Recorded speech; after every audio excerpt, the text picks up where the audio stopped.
Every weekend, like clockwork, our mornings began with the comforting predictability of family routines, a ritual that once brought a sense of security and togetherness to our lives. Saturdays were sacrosanct, an opportunity to bond over the simple joys of family life. The smell of sizzling bacon and freshly cooked pancakes would waft through the house, mingling with the soft hum of early morning chatter.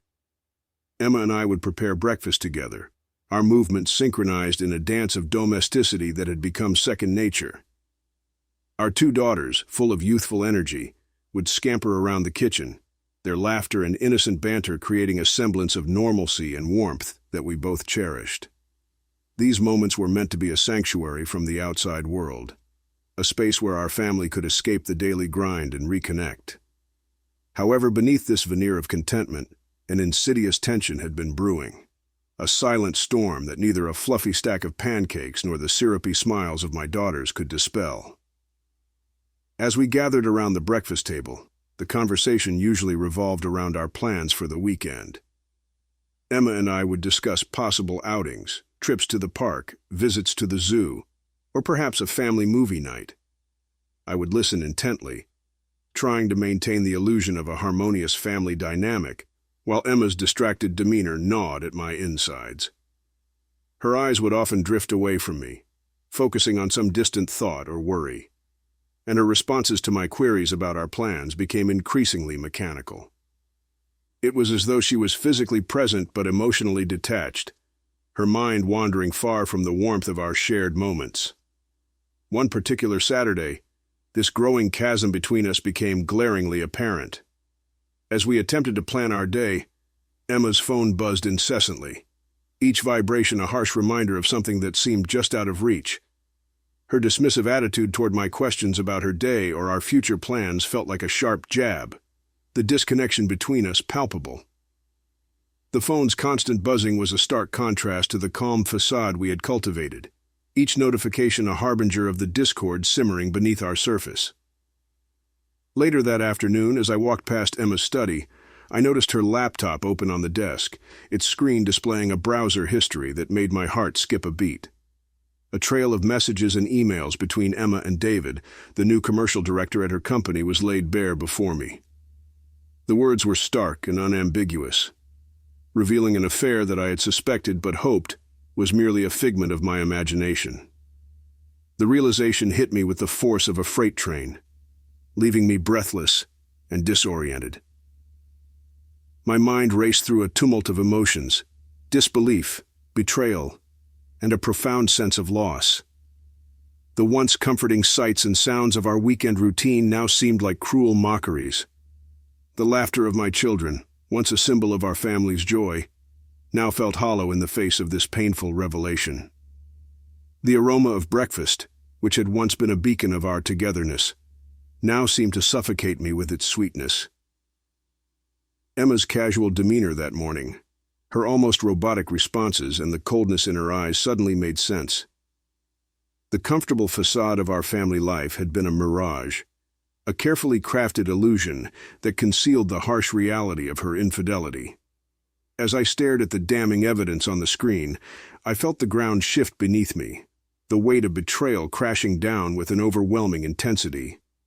The images of their correspondence, the veiled messages about secret meetings and late-night phone calls, pierced through me like shards of glass. It was a gut-wrenching moment of clarity, a sudden and painful awakening that shattered the illusion of marital bliss and left me grappling with the raw, unfiltered truth. The discovery was not just a personal tragedy, but a profound disruption of the life I had known. A cruel blow to the heart of our family's routine and the dreams we had built together. In the dimly lit solitude of my study, I steeled myself for the most excruciating confrontation of my life. The room, typically a refuge of quiet and order, now felt suffocatingly oppressive. Shadows stretched across the walls, seeming to loom larger with every passing second, reflecting the weight of the turmoil that churned within me. My hands, usually steady and purposeful, betrayed my inner anxiety as I carefully positioned the small digital recorder on the desk. This device, though simple and unassuming, had become a crucial ally in this unfolding drama. Its purpose was to capture every word, every nuance of the conversation I was about to have with Emma, ensuring that no part of this painful dialogue would be misinterpreted or dismissed. The task at hand was as delicate as it was daunting, navigating through a conversation that would lay bare the infidelity that had shattered our marriage and determined the future of our family. The air in the room was thick with anticipation, each second dragging painfully as I mentally prepared myself for the inevitable confrontation. My mind raced through countless scenarios, each more harrowing than the last. What if Emma responded with outright denial? What if she became defensive, or worse, angry? I had meticulously gathered and reviewed the evidence, emails, messages, and other damning details of her affair with David, the new commercial director at her company. It wasn't just my own sense of betrayal and heartbreak that weighed heavily on me. It was the responsibility of protecting our daughters from the brunt of the fallout. They were innocent, their lives so far untouched by the harsh realities of adult failures and betrayals. The thought of their world collapsing because of the actions of their parents was almost unbearable. As I took deep breaths, trying to calm the storm of emotion swirling within me, I focused on the practical aspects of the impending confrontation. The need for clarity and resolution overshadowed my own personal hurt. Every moment we had shared as a family, every weekend breakfast, every planned outing, now felt like a cruel illusion. The normalcy we had built together was crumbling, revealing the harsh reality beneath. I knew that I needed to approach this conversation with both firmness and empathy, balancing the anger and hurt I felt with the need to remain composed for the sake of our children. I glanced at the recorder again, its red light blinking steadily, a stark reminder of the gravity of the situation. The device was a silent observer to the emotional upheaval about to unfold. I had rehearsed my words countless times, striving to find the right tone that would convey the seriousness of Emma's betrayal, while still allowing room for an honest and open dialogue. This wasn't merely about exposing her infidelity, it was about making her confront the full impact of her actions on our family. I needed her to understand that this breach of trust was not just a personal failure, but a profound betrayal that had far-reaching consequences. Preparing for this conversation was an emotionally draining process. Each minute that ticked by felt like a countdown to an impending explosion of conflict and heartache. I imagined Emma walking into the room, her demeanor a mix of guilt, defensiveness, and perhaps even denial. The thought of her response, her attempt to justify or minimize her actions, only added to the mounting pressure I felt. My heart pounded as I reviewed the evidence once more, the reality of our situation becoming increasingly apparent. There was no turning back.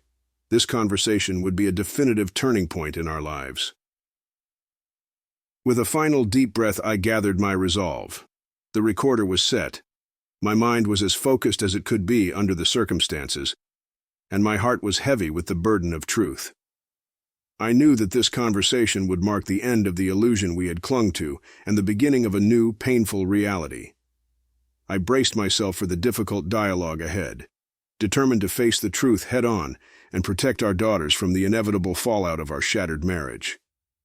The path ahead would be fraught with challenges, but confronting this painful reality was the first step towards finding a way forward. The evening stretched long and heavy as Emma and I faced each other in the living room, the familiar surroundings now laden with an oppressive weight. The once comfortable space, filled with echoes of shared laughter and everyday conversations, felt foreign and stark. The soft, warm light from the lamps, which had always created a cozy ambiance, now seemed almost cruel in its inadequacy to dispel the darkness that had settled between us. The digital recorder, small and unassuming, sat on the coffee table, its blinking light a silent witness to the gravity of our situation. I took a deep breath, attempting to steady my nerves and project a calm I didn't truly feel. My hands, usually steady and precise, were clammy and unsteady as I met Emma's gaze. Her eyes, which had once held so much warmth and affection, now betrayed a turbulent mix of guilt, defensiveness, and a deep-seated regret. The time for pretense and half-truths was over. The truth needed to be faced head-on. I cleared my throat, struggling to keep my voice steady as I began. Emma, we need to talk about what's been happening. I've seen the messages between you and David. I know about the affair. The immediate reaction from Emma was a sharp intake of breath, followed by a fleeting look of panic before she tried to regain her composure. She began, but I interrupted, unable to suppress the tidal wave of hurt and anger that surged through me. Don't try to deny it, I said, my voice trembling despite my best efforts to remain composed. I've seen everything, the messages, the emails. I know the affair has been ongoing for months. How could you do this to us? To our family? The words came out with a mix of raw pain and a desperate need for answers, each accusation unraveling the carefully maintained fabric of trust and fidelity that had once held us together. Emma's face flushed, and she struggled to find her voice amidst the mounting tension. I'm so sorry. I didn't mean for any of this to happen, she said, her voice barely above a whisper. It started as something small, something innocent, and it just got out of hand. I shook my head, unable to reconcile her words with the magnitude of her actions. Innocent? Emma, this is not something that just got out of hand.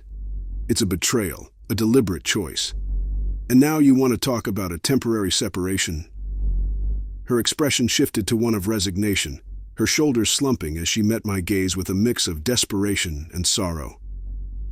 I was hoping that if we took some time apart, we could work things out. Maybe figure out where we stand. I never meant for it to get this bad. The offer of a temporary separation felt like a further insult, a way to delay facing the full consequences of her actions. The idea of working things out seemed both naive and insufficient, given the gravity of the situation. I had hoped against hope that there might still be a chance to mend what was broken, but the reality was too stark to ignore. Emma's proposal was a fragile bandage on a wound that required much deeper healing. I can't do that, Emma, I said firmly, my voice resolute despite the storm of emotions roiling inside me. A temporary separation won't fix this. It won't undo the betrayal or restore the trust that's been shattered. I can't continue living a lie, pretending that everything is fine when it's not. Emma's eyes filled with tears as she reached out, her voice pleading with a sense of urgency. Please don't make this harder than it already is. I'm trying to find a way for us to get through this. But her pleas, though heartfelt, were met with my unyielding resolve. The decision had been made, and there was no turning back. No, Emma, I've thought this through thoroughly. We need to end this. It's over. We need to separate, and we need to start working out the logistics of a divorce. The finality of my words seemed to hang in the air, the weight of them settling over us like a thick fog. Emma's face crumpled as the reality of the situation washed over her. Her tears flowed freely, a stark contrast to the cold resolution I felt. The marriage we had once built with its shared dreams and hopes had disintegrated under the strain of betrayal. The path forward was fraught with challenges, dividing our lives, negotiating custody, and untangling the complexities of our shared assets. Yet amidst the emotional wreckage, there was a firm, unwavering resolve to confront the truth and face the consequences. As Emma's sobs filled the room, I felt an intense sense of loss, not just for the end of our marriage, but for the life we had envisioned together, now irrevocably changed. The pain of this moment was profound, a testament to the depth of our shared history and the impact of its unraveling. Yet even in the midst of this heartache, there was a glimmer of determination. The road ahead would be arduous and painful, but it was a necessary journey toward healing and rebuilding. The focus would be on our daughters, ensuring that they had a stable foundation despite the upheaval in their lives. The confrontation was a painful but essential step in facing the new reality and finding a path forward amidst the chaos and heartbreak. The weeks following the decision to divorce were consumed by a relentless series of legal proceedings that seemed to stretch endlessly. What had begun as a personal and emotional crisis quickly transformed into a complex legal battle, filled with courtroom appearances, negotiations, and the heavy burden of administrative paperwork. The once familiar routines of our daily lives were replaced by an unceasing grind of meetings with lawyers, drafting and reviewing legal documents, and attending court hearings. Child custody was the first and foremost issue that demanded our attention. Our daughters, who had once been the joyful center of our family, found themselves entangled in the midst of our conflict. The custody negotiations were intense, as both Emma and I sought to ensure that their needs and well-being were prioritized. We grappled with decisions about who would have primary custody, how visitation schedules would be structured, and what steps we could take to minimize the emotional upheaval for our children. Mediation sessions became a battleground, where we attempted to find common ground. But the emotional stakes made it challenging to reach an agreement. Each discussion was a painful reminder of the family unit we had once been, now fragmented by betrayal and conflict. The financial aspects of the divorce added another layer of complexity and tension. Our financial lives, once intertwined through joint accounts, shared investments, and property, were now under intense scrutiny. The division of assets, savings, investments, and personal property became a contentious issue. Emma and I both sought to secure what we believed was fair, but the emotional weight of the situation often clouded our judgment. The negotiations over financial support, including child support and alimony, were particularly fraught. Both of us were concerned about maintaining our financial stability and ensuring that the support arrangements would be fair. The discussions often devolved into heated arguments over what constituted an equitable arrangement, further straining our already fraught interactions. Property division became a focal point of conflict as well. Our home, once a symbol of our shared life and the many milestones we had celebrated together, was now a subject of bitter debate. The process of appraising the property, deciding who would keep what, and navigating the sale or transfer of ownership was both emotionally and financially draining. Every decision regarding the division of our possessions seemed to dredge up memories of happier times, amplifying the pain of our separation. The home that had once been a haven now felt like a battleground, a place where every choice carried the weight of our shattered dreams. Amidst the legal battles and financial disputes, the emotional toll on our family was profoundly evident. Our daughters, once the recipients of our unwavering love and support, were now navigating a world of uncertainty and change. Their once stable environment had been upended, and their confusion and sadness were apparent. We made concerted efforts to shield them from the worst of the conflict, but it was impossible to entirely protect them from the emotional strain. Their innocent faces, once full of joy, now bore the marks of the turmoil that had engulfed their lives. The constant reminder of what was at stake, their stability, their sense of security, was a poignant part of the process. The final stages of the divorce were marked by a complex mix of emotions. After months of intense negotiation, mediation, and legal maneuvering, we reached a settlement. Emma agreed to relinquish a substantial portion of her assets, facilitating a fair division of property and financial support. The settlement was a culmination of countless hours of discussions and compromises, a formal acknowledgement of the end of our marriage.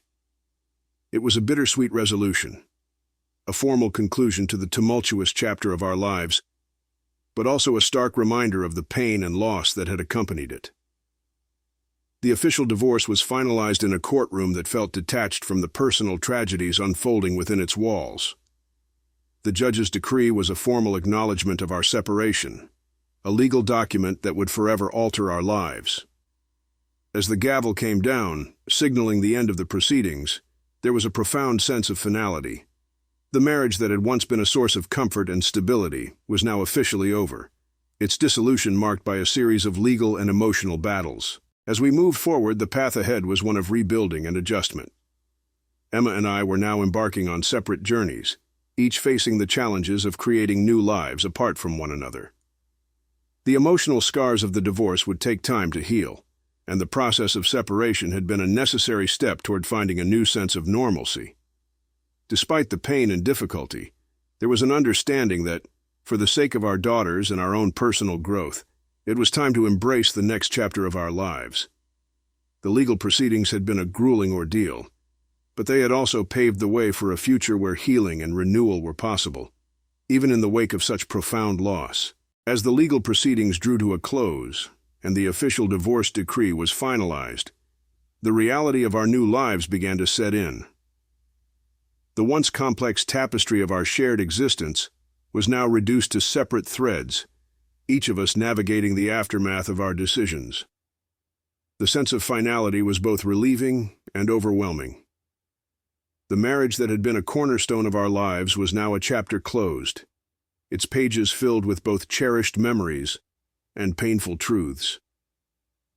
The process of moving forward was not just about adjusting to new living arrangements, but also about redefining our individual identities.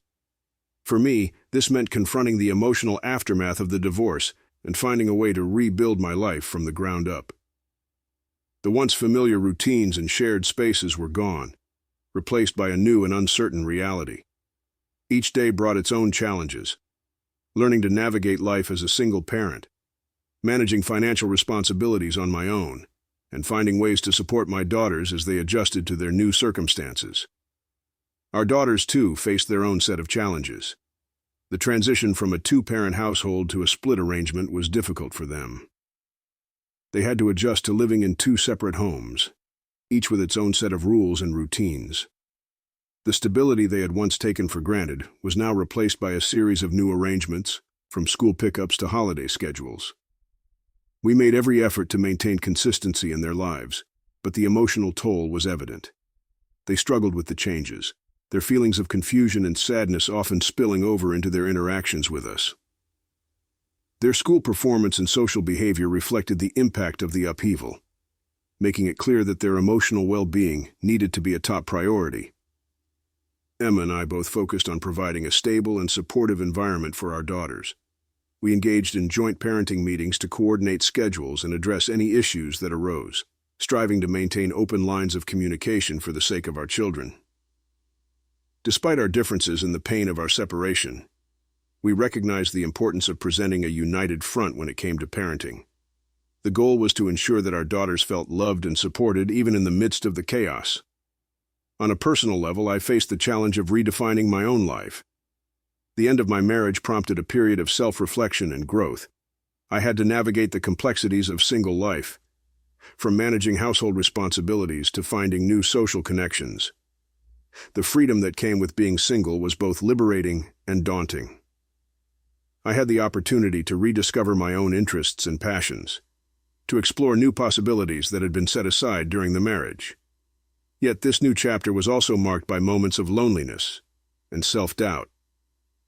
The journey of self-discovery was intertwined with the process of healing, and each step forward required confronting the residual pain of the past. Financially, the divorce required a careful reorganization of my finances. The division of assets and ongoing support arrangements necessitated a reevaluation of my budget and long-term financial plans. The changes in my financial situation were significant, and adapting to this new reality involved careful planning and adjustments. I sought advice from financial experts to help navigate the complexities of managing my assets and ensuring that I could provide for my daughters while maintaining my own financial stability. Despite the challenges, there were moments of hope and renewal. As time passed, the intensity of the initial pain began to subside, replaced by a cautious optimism about the future. I found solace in the small victories, moments of laughter with my daughters, achievements in my personal and professional life, and the gradual acceptance of the new normal. The process of rebuilding was ongoing, and each day brought a new opportunity to create a life that was fulfilling and meaningful. The journey of moving on from the divorce was a testament to resilience and growth.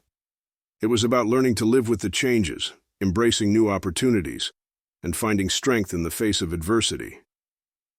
While the divorce had been a painful and challenging experience, it also opened the door to new possibilities. It was an opportunity to start afresh, to build a life that was true to myself and supportive of my daughter's needs. In the end, the divorce marked the end of one chapter and the beginning of another. The road ahead was still uncertain, but it was a path toward healing, growth, and renewal. As I continued to navigate the complexities of life post-divorce, I remained focused on creating a positive and supportive environment for my daughters and myself. The journey was far from over, but it was one that I faced with a renewed sense of purpose and hope for the future. As I settled into this new phase of life, the journey of rebuilding continued to unfold with its own set of challenges and triumphs. Each day presented a new opportunity to embrace the lessons learned from the past and to forge a path forward that was both hopeful and fulfilling. The adjustment period, while filled with difficulties, also offered moments of unexpected growth and self-discovery. I began to explore interests and hobbies that had long been neglected. I started taking evening classes in subjects I was passionate about, finding joy in learning and personal development. The process of rediscovering who I was outside of the context of marriage was both invigorating and enlightening. It allowed me to reconnect with parts of myself that had been overshadowed by the demands of family life and marital responsibilities. In my professional life, the divorce spurred a renewed focus on career growth. I took on new projects and sought out opportunities for advancement, driven by a desire to build a secure future for myself and my daughters. The challenges of balancing work and parenting were significant, but they also highlighted my resilience and determination.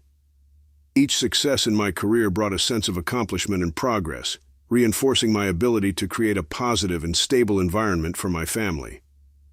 Our daughters' adjustment to their new life continued to be a priority. We worked diligently to create a sense of stability and consistency for them, establishing clear routines and maintaining open communication. Family counseling became a valuable resource, providing a safe space for us to address any emotional issues and work through the changes together. The process was gradual, with ups and downs, but there were signs of progress. Their smiles began to return more frequently, and their interactions with both Emma and me showed signs of healing and adaptation. Despite the improvements, there were still moments of difficulty and sadness. Special occasions, such as birthdays and holidays, were particularly challenging as we navigated the complexities of split celebrations and the emotional weight of our family's new dynamics. However, these moments also provided opportunities for growth and understanding.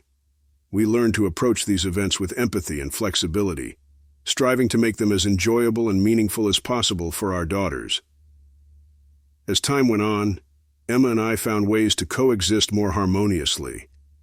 Our interactions, though still occasionally tense, became more focused on cooperative co-parenting. We established a framework for communicating effectively about our daughters' needs and any logistical issues that arose.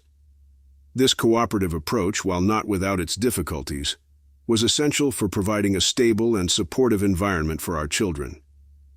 The process of moving on from the divorce involved more than just practical adjustments.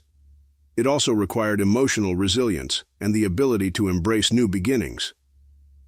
I began to consider future possibilities and opportunities for personal happiness. The idea of new relationships and new chapters in life, while initially daunting, gradually became a source of hope and excitement. I approached the prospect of new beginnings with cautious optimism, recognizing that while the past had shaped me, it did not define my future. One of the most profound aspects of this journey was learning to forgive, not just Emma, but also myself. The process of letting go of past grievances and accepting the reality of our situation was crucial for personal growth and emotional healing. Forgiveness did not mean forgetting or condoning what had happened, but rather releasing the hold that past hurts had on my life. It was a liberating step toward finding peace and moving forward with a sense of clarity and purpose.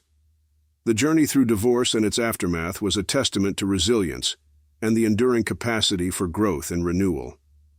It was a path marked by both pain and discovery, a process of navigating complex emotions and making difficult decisions.